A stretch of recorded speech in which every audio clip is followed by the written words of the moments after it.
Dzisiaj pokażę wam Espero i Leganzę, czyli dwie prestiżowe limuzyny. Obie w jednym wideo, żeby zaoszczędzić twój czas i przestrzeń internetową!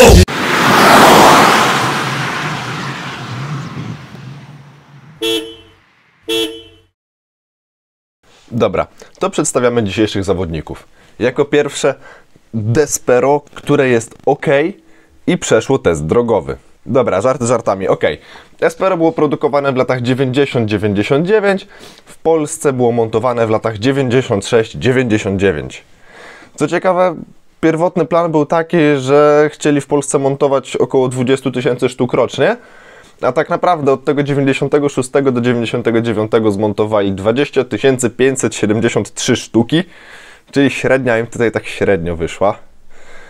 A sprzedano w Polsce 21 628, bo parę przypłynęło. Espero było zaprojektowane przez studio Berton, a bazowało na Oplu Asconie. Design zaprojektowany właśnie przez Berton miał wpływ na bardzo mały opór powietrza, który wynosił 0,29. No i właśnie, mówiłem, że nie było wyprodukowane w Polsce, a zmontowane w Polsce, bo DU Espero, tak samo jak zastawa 1100p, nie była produkowana, a była montowana. Po prostu przyjeżdżało jak puzzle i jak ktoś był modelarzem, to sobie siedział na żeraniu i składał z takich klocków takie Espero.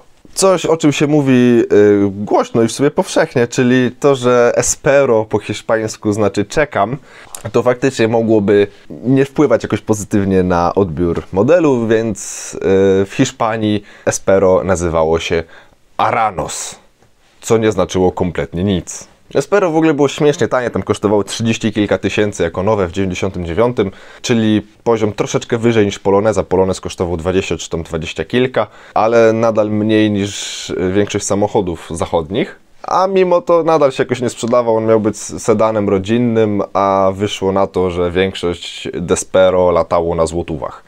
Pod maską tego egzemplarza pracuje jedyny silnik z dwoma wałkami w głowicy DOHC, 16-zaworowy, dlatego naklejka z tyłu dumnie głosi, że o, 16 zaworów! Czyli jest to 1.5. 1.5 o mocy 90 koni i momencie 137 Nm. Prędkość maksymalna 170, a od 0 do setki rozpędzi się w 12,8 sekundy. Średnie spalanie takie w cyklu mieszanym to około 6-7 litrów na setkę.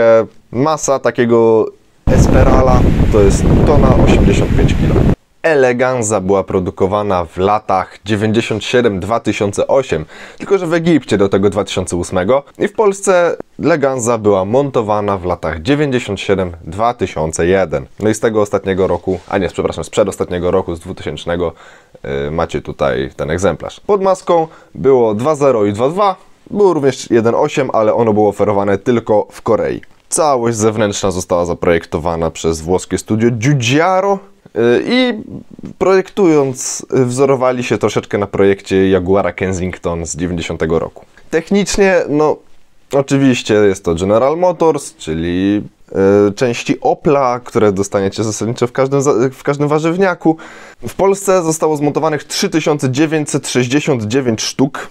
No i Leganza była droga, była bardzo droga, kosztowała no takie 2,5 Espero, przez to ono się średnio sprzedawało i tu też jest klasa średnia wyższa, przynajmniej do tej aspirował, bo chociażby ten egzemplarz ma takie bajery jak grzane fotele. Następcą Leganzy było DU Evanda, czy tam Magnus, które, no przyznam się wam bez bicia, bardzo mi się podoba ta taka kanciasta dupka. Tu pod maską pracuje 16-zaworowe 2.0 o mocy 133 koni i momencie 184 Nm.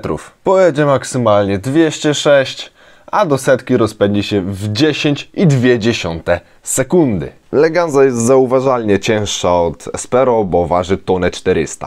Co do właśnie samej Leganzy, jeśli chcecie wiedzieć, jak traktowany był i co otrzymywał potencjalny klient, tutaj akurat w Niemczech, na ten cudowny model, to proszę bardzo, tutaj macie kilka ładnych przebitek na niemiecki katalog, który właśnie właściciel wozi ze sobą w Leganzy. Ja mu się kompletnie nie dziwię. Także proszę bardzo, katalog. I zapomniałem również wspomnieć, że Leganza również jest ok i przeszła test drogowy. Dobra, to pora się jakoś rozłożyć w dół i jedziemy. Jeszcze zanim pojedziemy, to patrzcie. DU, a fotele w prądzie, skórzane, szyby w prądzie, lusterka w prądzie. No żyć nie umierać. Odpalamy, światła zapalone, jedyneczka. Czekamy aż sad przeleci rozpędem. Ganza to jest 2000 rocznik. Pod maską pracuje tutaj potężny dwulitrowiec o mocy 133 koni, połączony z 5-biegowym manualem. No i tak się można śmiać, DU. Okej, ale tu jest klimatyzacja i to jest automatyczna. Także to prestiż. Radio też porządne.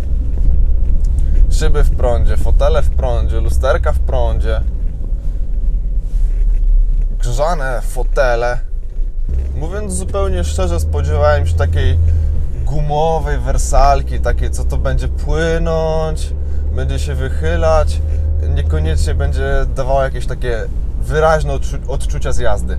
Ale jednak to jest wielka krowa, to jest ciężkie, długie i mimo takiej faktycznie delikatnej ospałości, bo ten drążek zmiany biegów jest taki trochę gumowy pod względem działania, niekoniecznie materiału, chociaż materiał też jest gumowy.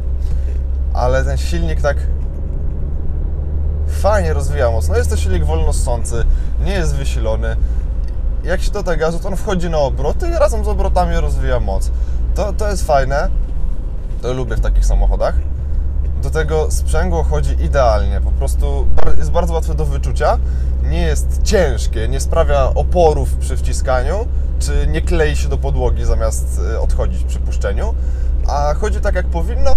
Może trochę zbyt delikatnie, tak. Dobra, nie okłamujmy się, to jest limuzyna. Nie nastawiamy się na żadne najmniejsze doświadczenia sportowe. O, przewrócona trzyczepka. Dwie przewrócone trzyczepki. Gdy wyłączymy myślenie o jakiejkolwiek sportowej jeździe, to taka przednionapędowa limuzyna naprawdę jest fajna w prowadzeniu, jest taka przyjemna. O, sprawdzamy hamulce, bo Mercedes nas zaskoczył swoim hamowaniem. Hamulce piękne, sprawne, również z ABS-em. Czego chcieć więcej? Dobra, może i faktycznie się teraz za bardzo nie rozgadałem, ale słuchajcie, rysunek deski może się podobać, może się nie podobać. Ja w sumie nawet nie wiem, czy mi się podoba, czy mi się nie podoba. Jest ciekawa, tutaj naprawdę nie można powiedzieć, że ta deska jest nudna. Jest ciekawa, o trochę się gibie. Fotele skórzane no mają to, czego w nich nie lubię, czyli są śliskie i się na nich ślizgam, ale słuchajcie, to jest DU ze skórą. Nie wiem, czy to jest skóra ze sztucznej świni, czy prawdziwa. Chyba prawdziwa, chociaż w sumie to jest DU. Pseudo drewno w środku. No i jasne, plastik jest fantastik i w ogóle, ale no, jak ktoś bierze nawet limuzynę od DU, no to po prostu nie można oczekiwać od niej czegoś więcej niż poprawności. A przyspieszenie istnieje. Istnieje i wcale nie jest takie złe. Jest to silnik bardzo elastyczny, bo teraz jestem na 4, 2000 obrotów i ciągnie. Cyk, piątka, mamy jakieś 1500 obrotów, nie dławi się, ma ochotę jechać dalej.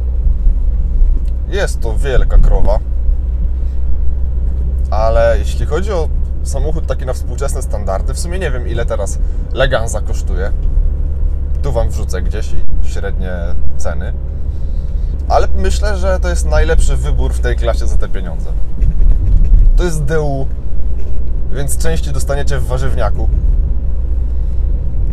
Wykonanie, no oczywiście też DU, no ta kierownica ma sprawiać wrażenie takiej fajnej, takiej niby obszytej skórą.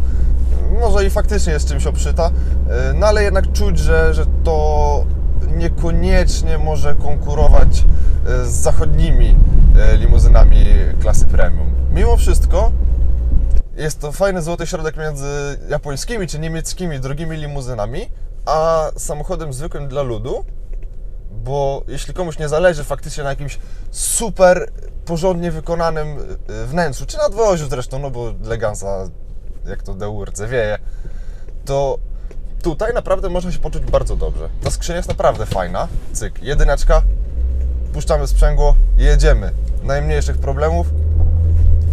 dwójka. Naprawdę powiem zupełnie szczerze, ja tą Leganzą miałem okazję przed testem jechać raz, tylko tego nie liczę, bo wtedy to było holowanie Poloneza.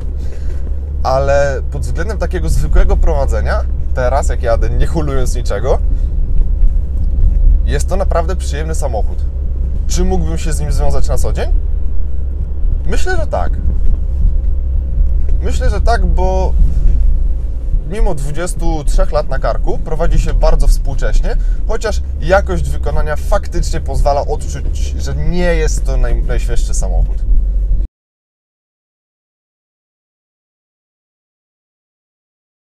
Mogę zaryzykować stwierdzenie, że Espero jest samochodem dla ludu. I nie nawiązuję teraz do Volkswagena.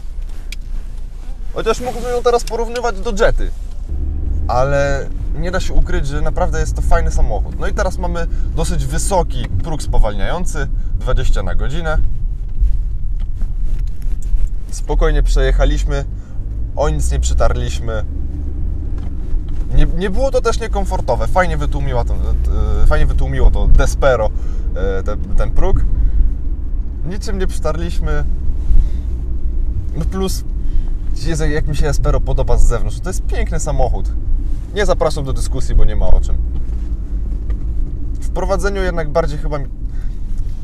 No w sumie nie wiem, czy bardziej mi Leganza odpowiada. Tutaj jednak bym połączył Espero z Leganzą, bo Espero jest sztywniejsze, jest bardziej responsywne, a Leganza ma większą moc i chyba troszeczkę przyjemniej działającą skrzynię biegów. No, poprzecze nierówności. No i tutaj bujat, ale naprawdę jest to przyjemny samochód. Krój zegarów też bardziej mi odpowiada. Do jazdy na co dzień bardzo przyjemny samochód. Tutaj już czuć mniej tego prestiżu, ale nadal jest to bardzo przyjemna limuzyna, z której jest naprawdę świetna widoczność. Weźcie pod uwagę, jakie tu są świetne tylne okienka. Tutaj zasadniczo tył, pomijając słupki C, które są bardzo wąskie, jest jedną wielką szklarnią. Do tyłu widać wszystko świetnie. Z przodu słupki A też są cienkie i są tak poprowadzone, że nie zasłaniają kluczowych miejsc, chociażby przed przejściem dla pieszych. Szyba jest tak duża, jest w taki sposób poprowadzona i względem miejsca kierowcy, że doskonale widać wszystko dookoła. Widać wszystkich pieszych, wszelkie nierówności. Wadą może być to, że faktycznie, mimo tego, że jestem dosyć wysoki, trochę wysoko siedzę, to nie widzę całej maski. Widzę raczej tylko początek, ale to jest tak najbardziej do przyzwyczajenia. To jest raczej kompaktowy sedan, a nie jakiś dłuższy sedan czy wyższej klasy. I tutaj jest silnik, i wszystkie silniki były montowane poprzecznie, więc nie było sensu dawania długiej, poziomej maski, ponieważ tutaj poprzecznie ułożony silnik spokojnie mieści się niżej. I znaczy, no, czy wiem, czy niżej, no mniej miejsca wzdłuż zajmuje, no. Wiecie, o co chodzi. To jest rocznik chyba 97. Także to jest tylko 3 lata starsze od tej Leganzy. Więc można śmiało powiedzieć, że Leganza jest duchowym następcą Espero. Mimo wszelkich bajerów w Leganzie, to w Espero czuję się lepiej. I powiem zupełnie szczerze, mimo tego, że ten samochód ma już 26 lat, to może się świetnie sprawdzać jako samochód na co dzień. Może nie jako jedyny samochód w rodzinie, ale zdecydowanie jako samochód na co dzień.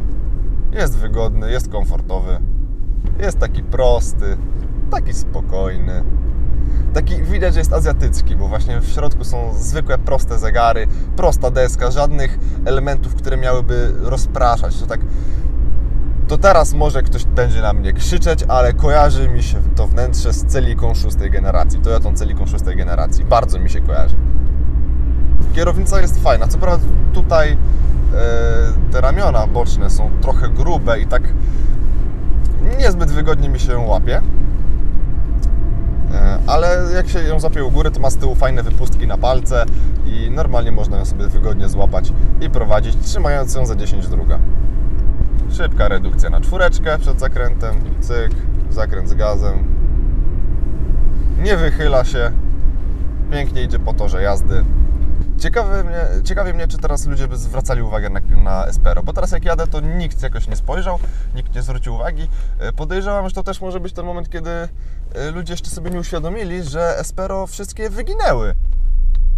Przecież było ich kiedyś mnóstwo, teraz nie ma praktycznie żadnego. A jest to miły w obyciu samochód.